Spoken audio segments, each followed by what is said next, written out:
Selamat pagi Bapak Ibu yang dikasihi oleh Tuhan Yesus, Om Tante, Oma Opa.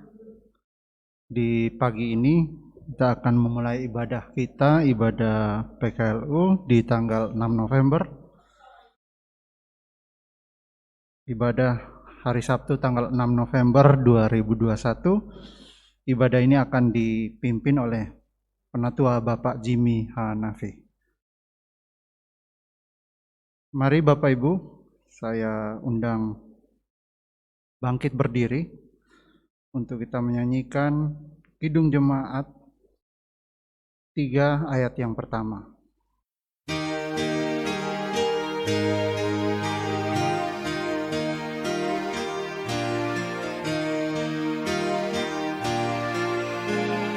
Kami puji dengan riang Dikau Allah yang besar, bagai bunga terima kasih yang hati kami pun mekar. Kabut dosa dan derita, kebimbangan telah lenyap. Sumber suka yang abadi, beri sinarmu menyerap. Mari kita bersatu di dalam doa.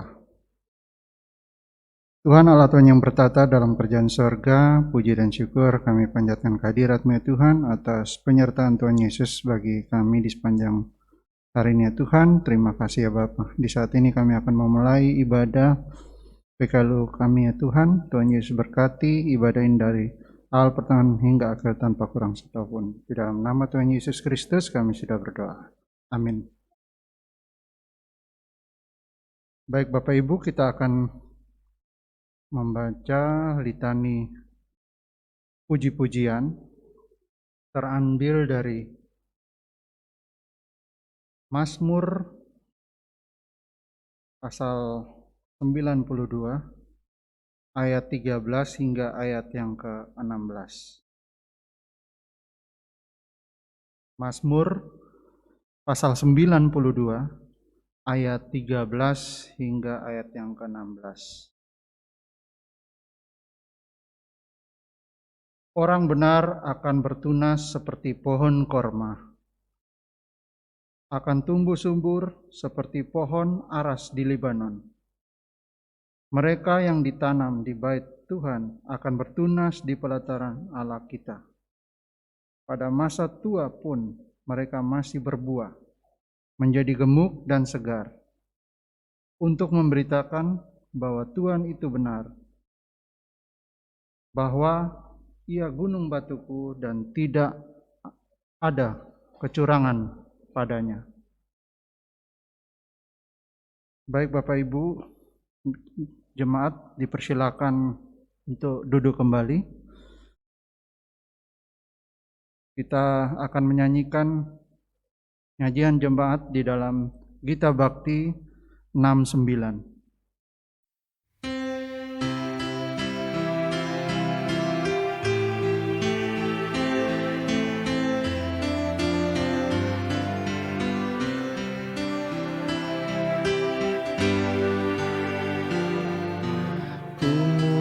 Dari diri sendiri untuk melakukan yang terbaik. Ku mulai dari diri sendiri, hidup jujur dengan hikmat Tuhanku. Tekadku Tuhan, mengikut-Mu selama hidupku. Berpegang teguh kepada iman dan percayaku. Akan ku mulai dari diriku, melakukan sikap yang benar. Biarpun kecil dan sederhana, Tuhan dapat membuat jadi besar. Salam Bapak Ibu PKLU yang saya kasihi di dalam Tuhan. Kita bertemu kembali dalam kebaktian kita di pagi hari yang berbahagia ini. Untuk itu kita akan masuk dalam pembacaan firman Tuhan. Mari kita mohon bimbingan Roh Kudus, mari kita berdoa. Bapa di dalam surga, terima kasih atas kesempatan yang masih Engkau berikan kepada kami, yaitu kehidupan itu sendiri. Dan melalui kehidupan ini tentu ada maksud Tuhan kepada kami. Di pagi hari yang berbahagia ini, kami para anggota PKLU dan siapapun yang mendengar siaran ini, bersama-sama kami akan membahas firman Tuhan dari Wahyu pasal 3 ayat 14 sampai dengan 18. Untuk itu kami mohon bimbingan Roh-Mu yang kudus, sehingga kami boleh mengerti tentang kebenaran firman-Mu. Terima kasih Bapa, dalam nama Yesus kami sudah berdoa. Amin. Baik Bapak Ibu sekalian, saya undang untuk berdiri. Bersama-sama kita akan mendengar pembacaan firman Tuhan dari Wahyu pasal 3 ayat 14 sampai dengan 18 di bawah terang judul kepada jemaat di Laodikia. Dan tuliskanlah kepada malaikat jemaat di Laodikia, inilah firman dari Amin, saksi yang setia dan benar, permulaan dari ciptaan Allah. Aku tahu segala pekerjaanmu, engkau tidak dingin dan tidak panas. Alangkah baiknya jika engkau dingin atau panas. Jadi karena engkau suam-suam kuku dan tidak dingin atau panas, aku akan memuntahkan engkau dari mulutku. Karena engkau berkata, aku kaya dan aku telah memperkayakan diriku dan aku tidak kekurangan apa-apa. Dan karena engkau tidak tahu bahwa engkau melarat dan malang, miskin, buta dan telanjang, maka aku menasihatkan engkau supaya engkau membeli daripadaku emas yang telah dimurnikan dalam api, agar engkau menjadi kaya dan juga pakaian putih, supaya engkau memakainya, agar jangan kelihatan ketelanjanganmu yang memalukan, dan lagi minyak untuk melumas matamu, supaya engkau dapat melihat. Sampai sedemikian jauh pembacaan firman Tuhan. Yang berbahagia ialah mereka yang sudah mendengar firman Tuhan dan menerapkan dalam kehidupan hari lepas hari. Haleluya. Haleluya. Haleluya. Haleluya. Jemaat dipersilakan duduk kembali. Salam Bapak Ibu sekalian yang saya kasihi di dalam Tuhan. Kita ketemu lagi dalam kebaktian kita di pagi hari yang berbahagia ini. Nah, kita tentu sudah cukup familiar dengan kitab Wahyu, kitab yang disampaikan oleh Yohanes. Yohanes mendapat wahyu dari Tuhan. Saya membaca satu buku, bukunya Pak Pendeta almarhum Andar Ismail, di bawah terang judul Roh Kudus memperbarui hidup kita. Nah, di situ dia tulis tentang bagaimana kitab Wahyu. Dikatakan bahwa kitab Wahyu adalah kitab yang hebat, kitab yang luar biasa. Apabila saudara dan saya mampu membacanya dengan hati kita. Tidak hanya mencoba memahami kitab ini dengan akal dan dengan otak kita saja, tetapi juga dengan rasa, terutama dengan imajinasi kita. Tidak hanya supaya kita dapat mengerti, tetapi terutama supaya kita dapat merasakannya. Bahkan kalau bisa, kita mengalaminya secara langsung. Kitab Wahyu adalah kitab baratayudanya orang Kristiani. Kisah pertempuran akbar, pertempuran agung, pertempuran akhir yang sangat menentukan. Di satu pihak ada sang monster, sang bintang, the beast. Di pihak lain ada sang anak domba yang luar biasa. Nah, Tuhan Allah memanggil Rasul Yohanes datang kemari supaya dari tempat ketinggian, sekali lagi dari tempat ketinggian, dari tempat kemuliaan, Yohanes dapat memandang dunia ini. Bagaimana akhirnya saudara dari nasib dunia. Nah, penglihatan Yohanes dibuka dengan pemandangan yang sangat indah. Kita bisa bayangkan Kristus sang anak domba berdiri di tengah-tengah 7 kaki dian emas, begitu anggun, begitu agung, begitu syahdu, dan melalui Yohanes Kristus sang kepala gereja berkenan untuk mengirim pesan kepada 7 jemaat. Nah, kepada 7 jemaat itu jemaat mana saja? Tadi kita sudah bahas, kita hari ini membahas tentang jemaat yang ketujuh. Tetapi ketujuh jemaat itu adalah jemaat Efesus, jemaat Smyrna, jemaat Pergamus, jemaat Tiatira, Sardis, Philadelphia, dan yang terakhir Laodikia. Nah, sekarang sesuai dengan perintah Tuhan yang telah dimuliakan, Yohanes menulis pesan besar yang pertama dalam kitab Wahyu. Pesan itu adalah pesan kepada jemaat-jemaat dalam kitab Wahyu yang seperti apa yang saya bacakan tadi. Nah, nama beberapa dari jemaat-jemaat ini lebih terkenal daripada jemaat lain. Kita bisa perhatikan bahwa pesannya berisi tentang pujian dan teguran kepada semua jemaat ini. Nah, pesan Kristus merupakan campuran teguran dan pujian. Dalam diri mereka, ia menemukan kelemahan maupun kemenangan. Kelemahannya apa? Pertama, jemaat Efesus punya kelemahan, meninggalkan kasihnya yang semula. Wahyu pasal 2 ayat 4. Yang kedua, jemaat Smyrna disusahkan oleh orang munafik. Pasal 2 ayat 9 Wahyu. Yang ketiga, jemaat Pergamus memegang ajaran palsu. Pasal 2 ayat 14 dan 15.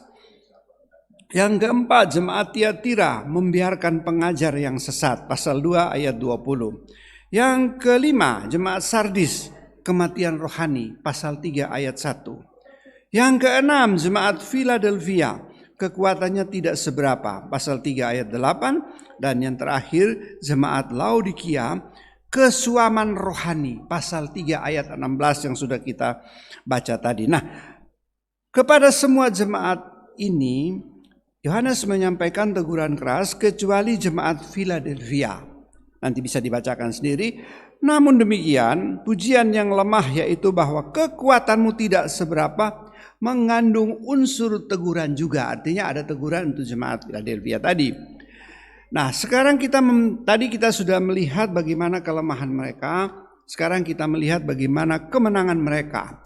Apa saja? Jemaat Efesus, mereka akan makan dari pohon kehidupan. Nanti dibaca di Wahyu pasal 2 ayat 7. Jemaat Smyrna, mereka tidak akan menderita apa-apa oleh kematian yang kedua. Pasal 2 ayat 11. Jemaat Pergamus, mereka akan makan dari mana yang tersembunyi. Pasal 2 ayat 17. Jemaat Tiatira, mereka akan memerintah atas bangsa-bangsa. Pasal 2 ayat 26. Jemaat Sardis, mereka akan dikenakan pakaian putih. Pasal 3 ayat 5. Jemaat Philadelphia, mereka akan dijadikan soko guru dalam bait suci Allah. Pasal 3 ayat 12. Dan yang berikut terakhir, jemaat Laodikia, mereka akan duduk bersama-sama dengan Kristus di atas takhtanya. Itu sedikit bukaan tentang bagaimana jemaat-jemaat ketujuh jemaat yang dikirimi surat. Nah, lalu kita bertanya, di mana sih Laodikia itu? Laodikia itu adalah sebuah kota yang terletak di provinsi Asia dalam kerajaan Romawi, yang sekarang letaknya di bagian barat Turki. Mungkin ada yang sudah pernah ke sana, saya belum pernah, cuma saya baca aja di peta sehingga saya kasih masuk dalam khotbah ini. Nah, kota ini merupakan kota yang kaya. Jadi berarti Laodikia itu kota kaya dan merupakan pusat perdagangan pada waktu itu. Kota ini terkenal karena pabrik kain Blackwall, sekolah kedokteran dan sistem perbankan yang baik. Jadi rupanya kehidupan kota ini tidak terlalu jauh berbeda dengan situasi dan perkembangan dan kehidupan ekonomi sosial masa kini. Pabrik tekstil, pabrik garmen, universitas kedokteran, dan sistem perbankan yang modern pada waktu itu. Maka gereja Laodikia hidup di tengah-tengah masyarakat yang makmur dan kaya. Tidak ubahnya seperti keadaan gereja kita hari ini.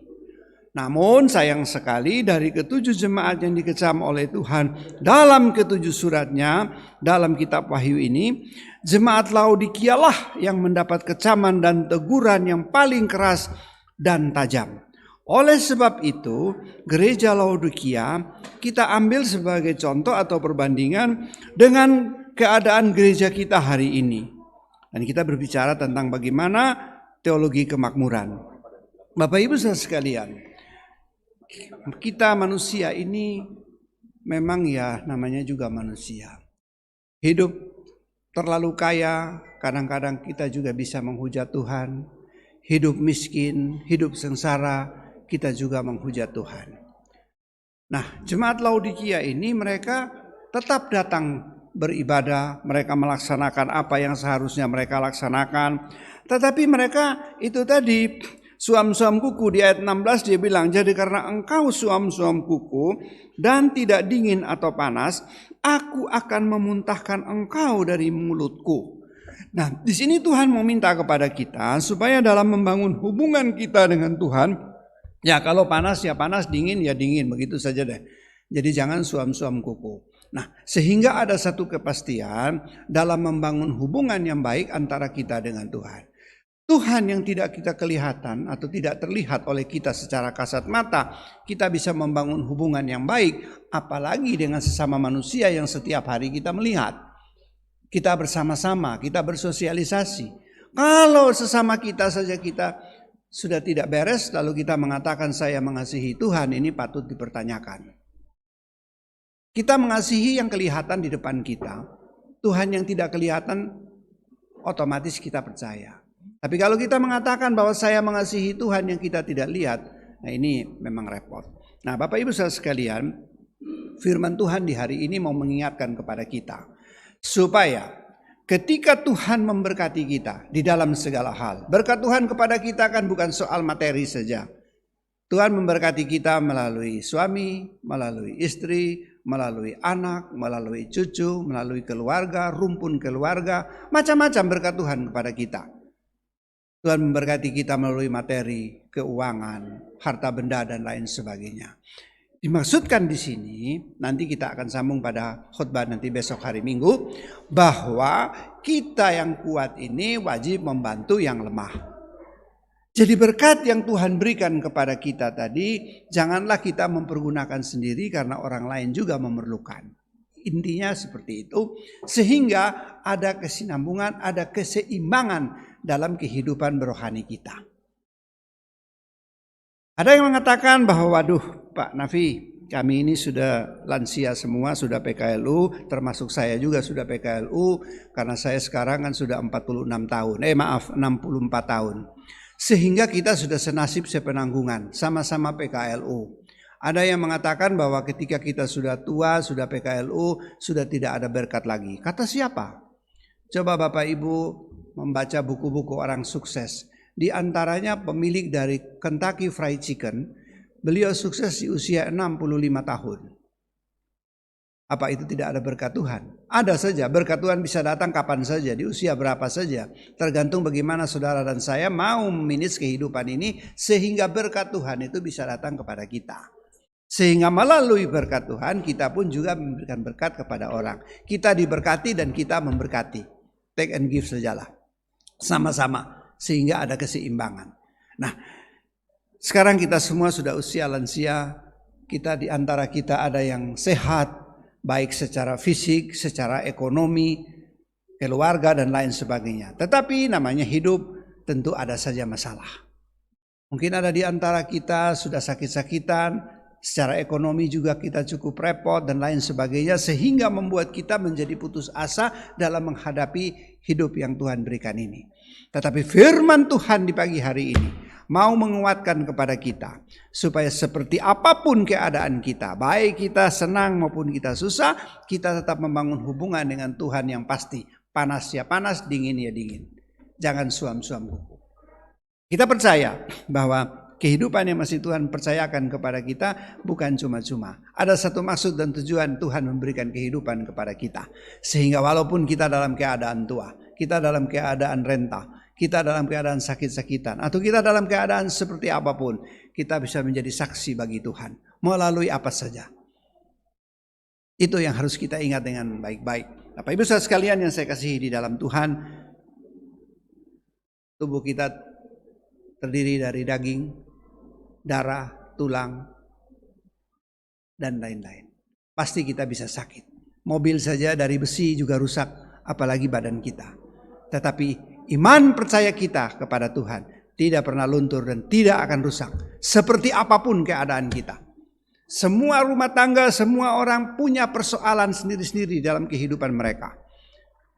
Bahasa Belanda klasiknya bilang sawang sinawang. Bukan bahasa Belanda Bapak Ibu, itu bahasa Jawa. Yang satu melihat yang lain enak. Si A melihat si B enak, si B melihat si C enak, dan seterusnya. Tapi apakah begitu? Tidak. Semua kita hidup, kita sebagai anak-anak Tuhan, ada persoalan dalam kehidupan kita. Kita sebagai orang tua, persoalan anak-anak, persoalan cucu, persoalan rumpun keluarga, persoalan suami kita, persoalan diri kita sendiri sebagai istri, macam-macam yang kita hadapi. Sehingga terkadang membuat kita menjadi putus asa. Akhirnya kita membangun hubungan dengan Tuhan bukan dengan panas atau dingin, tetapi dengan suam-suam kuku. Jadi sama-sama ketika saudara ada dalam keadaan ekonomi yang baik, saudara juga bisa membangun hubungan dengan Tuhan juga suam-suam kuku. Apalagi ketika saudara dalam keadaan sulit.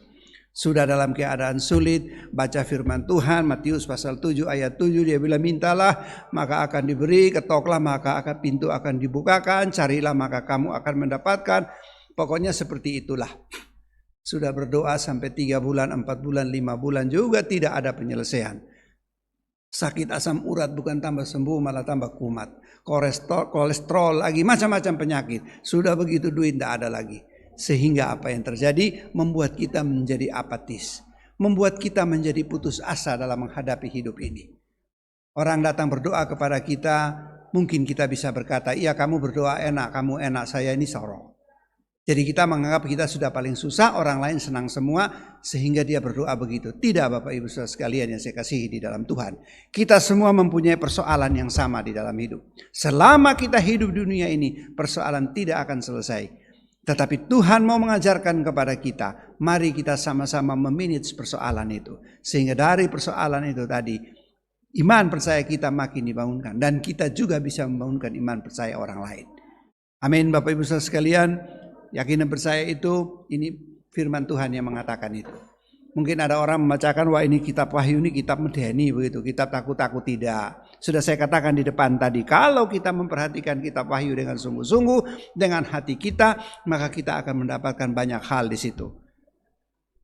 Yakin dan percaya. Keadaan kita seperti apapun. Mungkin sekarang kita sudah sendiri di rumah, anak-anak sudah pergi ke sana kemari, kita juga sudah ditinggal oleh istri atau ditinggal oleh suami. Tapi percaya bahwa Tuhan Yesus ada bersama-sama dengan kita dalam setiap langkah hidup kita. Itu yang paling penting. Kadang-kadang kita orang tua punya pemikiran yang sudah begitu jauh ke depan, sampai ratusan kilometer, anak-anak masih di belakang. Kita orang tua masih pakai pemikiran tahun 60, tahun 50-an, anak-anak sudah pakai pemikiran sekarang. Ini kadang-kadang menjadi friksi di dalam kehidupan kita, sehingga menjadi masalah. Tetapi apapun itu, juga bagi anak-anak, hormatilah orang tuamu. Itu pesan Tuhan, bukan pesan saya. Pesan firman Tuhan, hormatilah ayahmu dan hormatilah ibumu. Melalui penghormatan kita kepada orang tua, berkat kasih karunia dan anugerah Tuhan terus menerus datang kepada kita. Seorang ibu bisa merawat beberapa orang anak, tapi belum tentu 10 orang anak atau beberapa orang anak bisa merawat seorang ibu atau seorang bapak. Tetapi kami percaya bahwa kita semua sebagai anak-anak Tuhan, kita diajarkan untuk saling memberi kasih dan kita juga menerima kasih. Semoga firman Tuhan di pagi hari ini membuat kita semangat di dalam hidup. Apapun keadaan kita. Saudara jangan merasa bahwa saudara yang paling susah. Banyak orang juga susah. Tapi mungkin ada orang bisa menutup kesusahannya dan ada orang yang tidak bisa menutup kesusahan. Tetapi semua kita ada persoalan di dalam kehidupan kita. Dan marilah kita membawa persoalan kita kepada Tuhan. Kita datang kepada Tuhan. Kita mohon pertolongan Tuhan. Tuhan berikan bahu rohani yang kuat kepada kita. Sehingga kita sanggup dan kuat untuk menjalani kehidupan yang masih Tuhan percayakan kepada kita. Terpujilah Kristus. Amin. Baik Bapak Ibu Saudara sekalian yang saya kasihi di dalam Tuhan. Mari kita menyanyi dari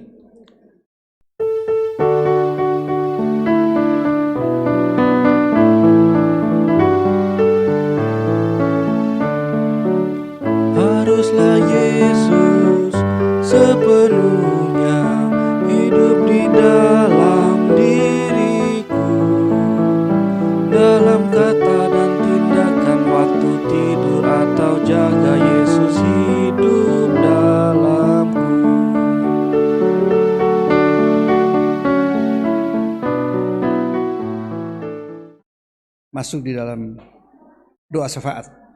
Mari kita berdoa. Bapa di dalam surga, terima kasih atas firman-Mu yang sangat luar biasa yang sudah Tuhan berikan kepada kami. Biarlah melalui firman Tuhan yang begitu indah ini, kami boleh dikuatkan untuk menjalani sisa kehidupan yang masih Tuhan percayakan kepada kami. Dan biarlah kami hidup tidak sia-sia, tetapi kami hidup berguna bagi Tuhan, berguna bagi keluarga, berguna bagi bangsa dan negara, dan juga berguna bagi kami. Terima kasih Bapa. Mungkin di antara kami, anggota PKLU, ada yang dalam keadaan sakit, macam-macam penyakit yang kami derita ketika kami sudah di hari tua. Tetapi biarlah fisik boleh sakit, tetapi iman percaya kami kepada Tuhan tidak akan sakit. Dan kami tidak menjadi orang suam-suam kuku, tetapi kami menjadi panas atau dingin sama sekali. Tapi kami percaya Tuhan selalu ada bersama dengan kami. Mungkin kami sudah tidak bisa berjalan, mungkin kami sudah tidak bisa melihat dan lain sebagainya. Tetapi kami tetap percaya melalui iman kami, hati kami, bahwa Tuhan ada bersama-sama dengan kami dalam setiap langkah hidup kami. Terima kasih untuk semuanya itu Tuhan. Berikanlah bahu rohani yang kuat kepada kami, sehingga kami kuat untuk menghadapi setiap tantangan hidup yang demikian berat. Seberat apapun itu, kami percaya bahwa Tuhan bersama-sama dengan kami. Terima kasih Bapa di sorga. Di pagi hari yang berbahagia ini saya mendoakan untuk semua anggota PKLU GPIB, khususnya GPIB Bukit Zaitun, dimanapun saudara berada. Yakin dan percaya Tuhan memberkati saudara. Yang sakit, Tuhan datang melawat mereka. Dan melalui obat-obatan, peralatan dipakai, Tuhan memberkatinya sehingga penyakit itu boleh berlalu. Dan dalam keadaan galau, dalam keadaan kesendirian, kami percaya Tuhan datang melawat mereka. Sehingga mereka tidak merasa sendiri, tapi mereka dapat merasakan kehadiran Tuhan di tengah-tengah kehidupan mereka. Haleluya. Terima kasih Bapa di sorga. Kami mendoakan untuk semua keluarga kami, anak cucu kami. Tuhan memberkati mereka dimanapun mereka berada. Mungkin kami dalam keadaan sendiri, tetapi kami percaya bahwa dalam kesendirian kami, Tuhan hadir di tengah-tengah kehidupan kami. Haleluya. Terima kasih Bapa di sorga. Kami mendoakan untuk gereja kami GPIB, khususnya kami jemaat GPIB Bukit Zaitun di sini, dengan segala macam persoalan yang kami hadapi. Biarlah kami menyelesaikannya bukan dengan kekuatan kami, tetapi dengan pertolongan Tuhan, hikmat dan kebijaksanaan yang Tuhan berikan kepada kami, baik kepada gembala kami, pendeta kami para penatua, diaken, presbiter di sini, maupun pelaksana harian majelis jemaat. Semua yang terlibat di dalam GPIB Bukit Zaitun, Tuhan memberikan kekuatan kepada kami. Tuhan memberikan hikmat dan kebijaksanaan kepada kami, sehingga kami boleh menjalankan roda kehidupan GPIB Bukit Zaitun, bukan dengan kekuatan kami, tetapi dengan pertolongan Tuhan yang luar biasa. Kami juga mau mengucap syukur kepadamu Tuhan untuk hari yang lalu, di mana kami boleh merayakan 73 tahun kehadiran GPIB. Bahkan kami telah menyelesaikan juga sidang sinode, dan sudah dipilih wakil-wakil kami yang ada di sana. Tuhan memberkati mereka dalam melaksanakan tugas dan tanggung jawab yang sudah Tuhan berikan kepada mereka. Terima kasih Bapa di sorga. Banyak hal akan kami naikkan kepadamu, tetapi ketika kami menyembah Allah yang hidup, kami yakin dan percaya Tuhan mendengar maksud dan tujuan kami datang kepada Tuhan. Dan Tuhan akan mengabulkan setiap doa dan permohonan kami, bukan seturut dengan kehendak kami, tetapi seturut dengan kehendak Tuhan. Karena kehendak-Mu lah yang jadi atas kami. Terima kasih Bapa. Bapa boleh terima dengar doa kami, doa yang jauh dari sempurna ini. Tapi kesemuanya kami alaskan hanya dalam satu nama, Yesus Tuhan dan Juru Selamat kami, yang telah mengajar kami berdoa. Bapa kami yang ada di sorga, dikuduskanlah nama-Mu. Datanglah kerajaan-Mu. Jadilah kehendak-Mu di bumi seperti di sorga. Berikanlah kami pada hari ini makanan kami yang secukupnya. Dan ampunilah kami akan kesalahan kami, seperti kami juga mengampuni orang bersalah kepada kami. Dan janganlah membawa kami ke dalam pencobaan, tetapi lepaskanlah kami daripada yang jahat. Karena Engkaulah yang mempunyai kerajaan dan kuasa dan kemuliaan sampai selama-lamanya. Amin. Baik Bapak Ibu yang dikasihi Tuhan Yesus Kristus, kini saatnya kita tiba di dalam pengucapan syukur. Jemaat, marilah kita mengucap syukur kepada Tuhan dengan memberi persembahan kepadanya. Dengarlah nats Alkitab dari 2 Korintus pasal 9 ayat yang ke-7 yang menyatakan, hendaklah masing-masing memberikan menurut kerelaan hatinya.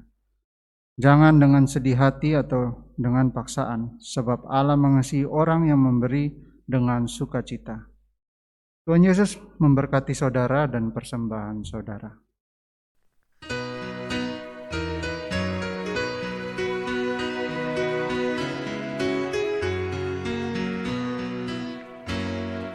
Allah sumber kemurahan juga kebajikan di sepanjang hidupmu.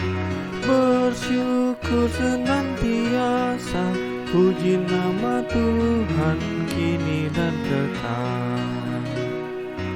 Bawa persembahanmu segera pada Tuhan Allahmu. Ingat akan janjinya tetap, Ia memberkatimu. Allah sumber kemurahan juga kebajikan di sepanjang hidupmu. Bersyukur senantiasa, puji nama Tuhan kini dan kekal.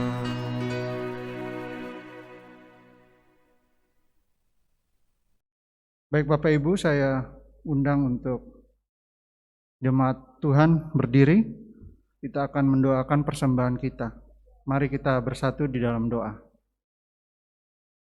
Puji dan syukur kami panjatkan kehadirat-Nya Tuhan atas berkat Tuhan yang boleh kami kumpulkan di ibadah pagi hari ini ya Tuhan. Biarlah berkat Tuhan yang sudah terkumpul, Tuhan Yesus boleh memberikan roh dan hikmat-Nya Tuhan agar dapat dipergunakan dengan sebaik-baiknya Tuhan. Ya Bapa, ampuni salah dan dosa kami ya Tuhan, hanya di dalam nama Tuhan Yesus Kristus kami sudah berdoa. Amin.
Kita akan masuk dalam pengutusan.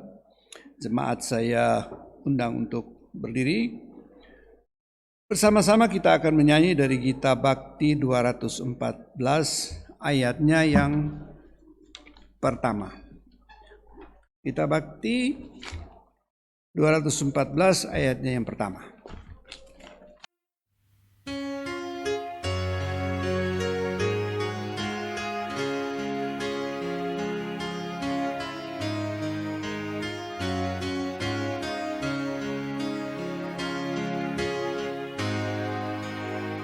Tiap langkahku diatur oleh Tuhan, dan tangan kasih-Nya memimpinku.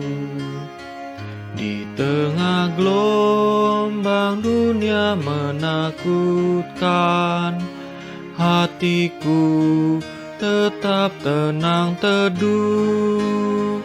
Tiap langkahku ku tahu Tuhan yang pimpin, ke tempat tinggiku dihantarnya.